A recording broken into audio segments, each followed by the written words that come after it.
Hi loves, welcome back to my channel. I'm Caroline. We are going to talk about the very auspicious new moon total solar eclipse for twin flames. I'll be sharing my screen with you guys in just a minute. I'm very excited about this one. It's a beautiful new moon. It is with the south node though, so it's a bit of a release. But the aspects are, absolutely beautiful. And I love the sign of Sagittarius. Maybe it's because I have my moon in that sign. Sagittarius rules the truth. It rules our beliefs. It rules, higher education, higher knowledge. It rules foreign countries, foreign people. It is just a beautiful sign. Rules philosophy, rules religion. So when we're talking about a new moon, total solar eclipse, it's a very strong energy. It's a very, very strong energy. We haven't had a total eclipse in a long time. It's within, 3 degrees of the sun and the moon, the nodes of the moon. So it makes it very, very powerful. I will share my screen. I want to show you guys what it is that I'm talking about, and we'll have a look. So here we are. It looks like an absolutely loaded deck. I have a lot of fixed stars that I sometimes like to bring up if they are in the neighborhood of what we're talking about. So whenever we talk about a new moon, we're talking about the sun and the moon being together in the sky, right? So the earth is in the center. When we have a full moon, you'll have the moon opposite the sun, but when it's a new moon, you actually have the sun and the moon together. And what is so powerful about this new moon is that it is conjunct the center of the galaxy, right? The center of the galaxy is at 26 degrees of Sagittarius. And there's something so mysterious about the center of the galaxy. It's a black hole, and yet it emits a ton of light. So anytime that we have planets passing through this particular area, we get blasted, just absolutely blasted with the frequencies of those energy. And the sun and the moon, it's like the masculine and the feminine. It's like that perfect marriage. Once they meet, it's a brand new beginning. We're starting a brand new, 28-day cycle. But because it's an eclipse, this is also kicking off the next 6 months in a really, really big way. We talked about in my last video, it was the full moon in Gemini, and I called it the Ophiuchus activation. Ophiuchus is known as the 13th sign in the zodiac, but it's not, I've heard rumors, everybody's saying that their sun sign is moving. It doesn't take up an entire slot, right? It's not like these are all the 12 signs, houses 1 through 12. And it's not like you're going to have Ophiuchus just come in, and it's only in between around like 9 degrees of Sagittarius all the way to the center of the galaxy to 26 degrees of Sagittarius. It's like a constellation that's behind Sagittarius, but it has a little foot that's sticking in the side, Sagittarius. And Ophiuchus, being the 13th sign, I feel like is the divine feminine. Number 13 is very much associated with the divine feminine. It's like the 13th apostle. It's associated with Mary Magdalene. It's a very healing sign.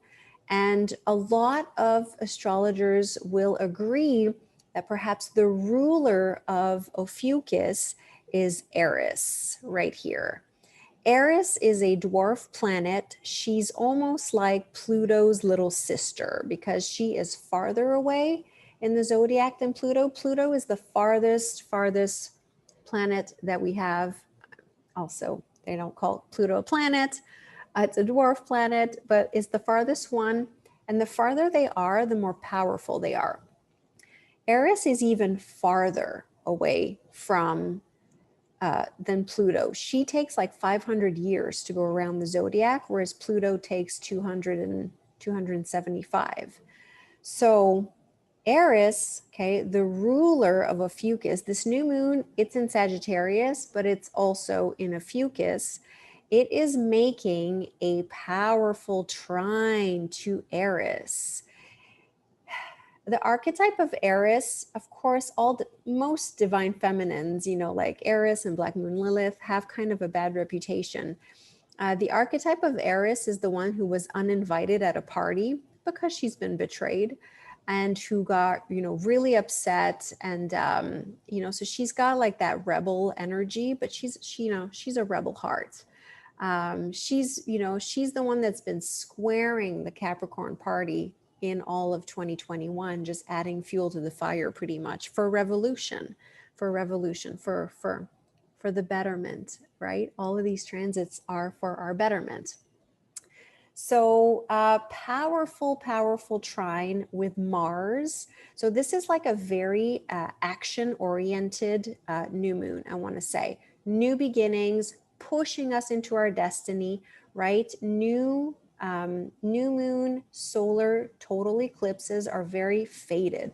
They're very fated. Eclipses are hard to predict because they can, it's like, it's a sudden switch. You thought you were going in this direction and whoops, things get turned around.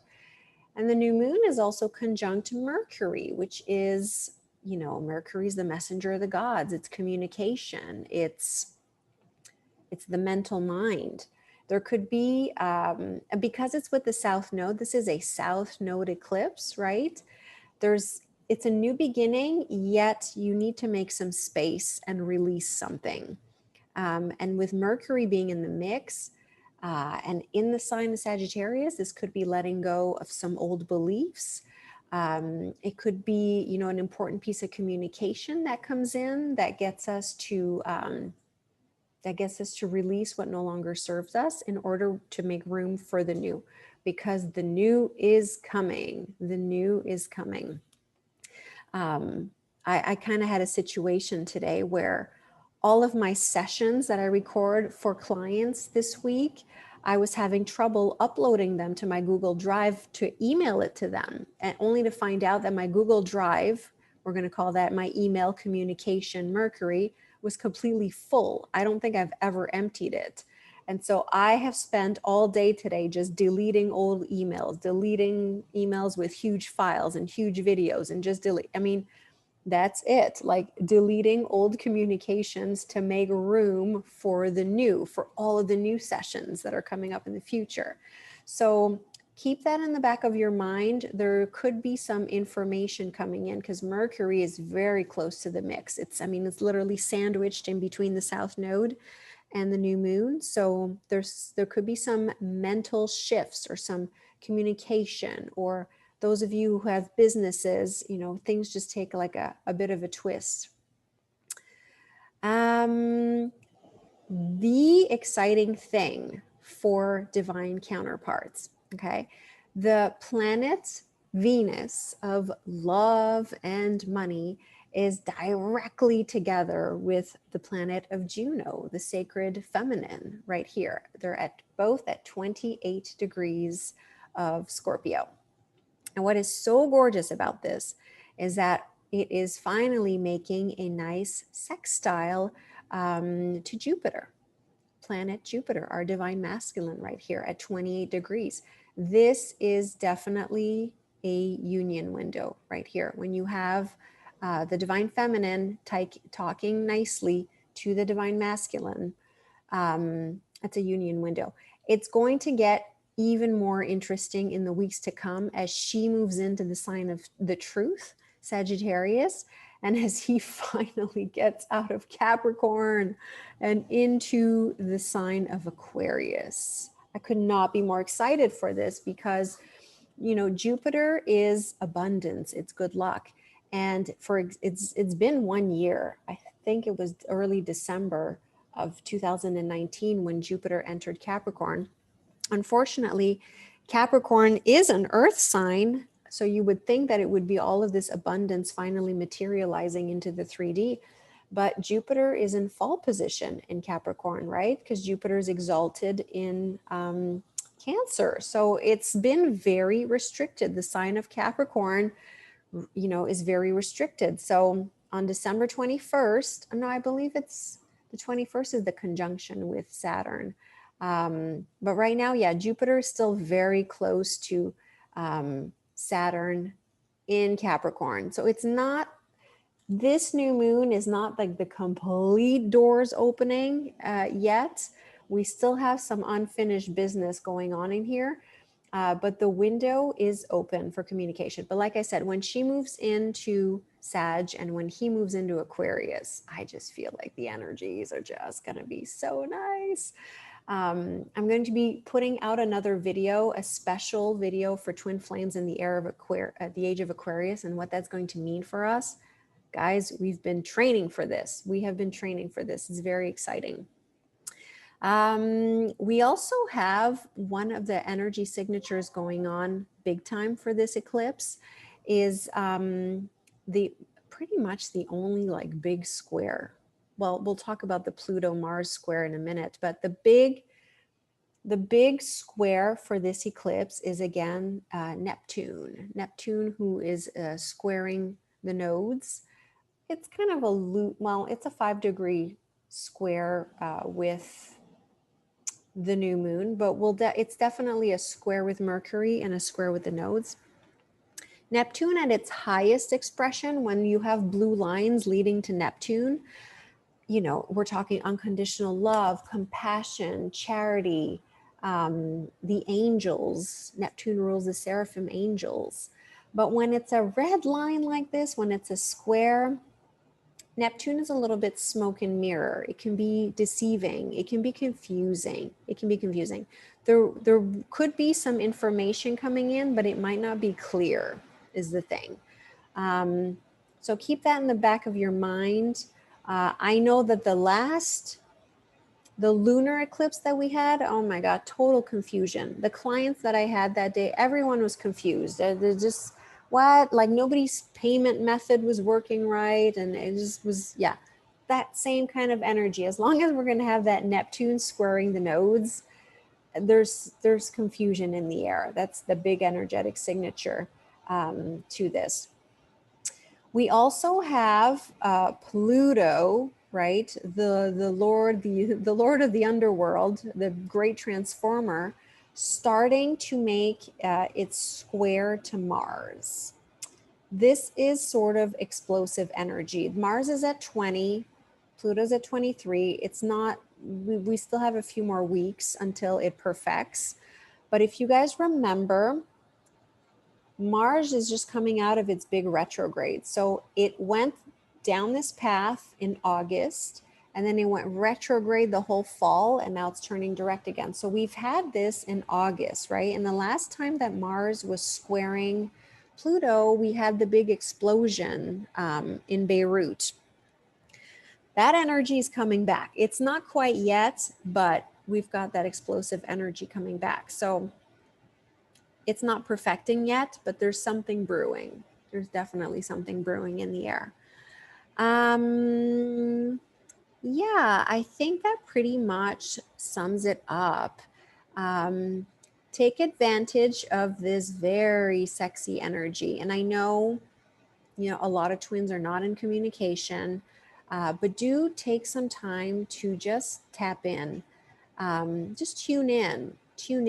The psychic channels are going to be very, very open because of this gorgeous sextile. The sextile is going to last a few months, like, you know, until April. But this is like, it's actually perfected. And again, the next few weeks, as they each move into more optimistic signs, let's just say, more optimistic, you will feel that shift, because to go from Scorpio and Capricorn to Sagittarius and Aquarius, the energy is shifting. So I am sending you guys so much love. Do not forget to sign up for my new moon wish reminder. Basically, I have a service that's absolutely free for my email subscribers, where every month I send you guys reminders the very first 8 hours, right? So we're talking like December 14th. This is like happening at like 10 something a.m. where the exact new moon hits. The 8 hours following the new moon is the best time, especially this one, because it's an eclipse, to write down. Just take what you want for yourself in your life out of the ethers and onto pen and paper. And I guide you through this. It's all in the email sequence that you're going to receive, because there's a method to this. Be very cautious with what you write down. There's an absolute method on how to do this correctly. And so the link for that will be in the box below. Do subscribe. We'll keep in touch. And also, when you're on my email list, you can find out about all of the sales that I'm having for my readings. And don't hesitate to contact me. Of course, any kind of new moon or full moon that I go over, it's going to affect everybody a little bit differently depending in the house placement that the actual transit is happening in for you. So I love you guys so much. I will be back shortly with another video, and I will talk to you guys soon. Bye.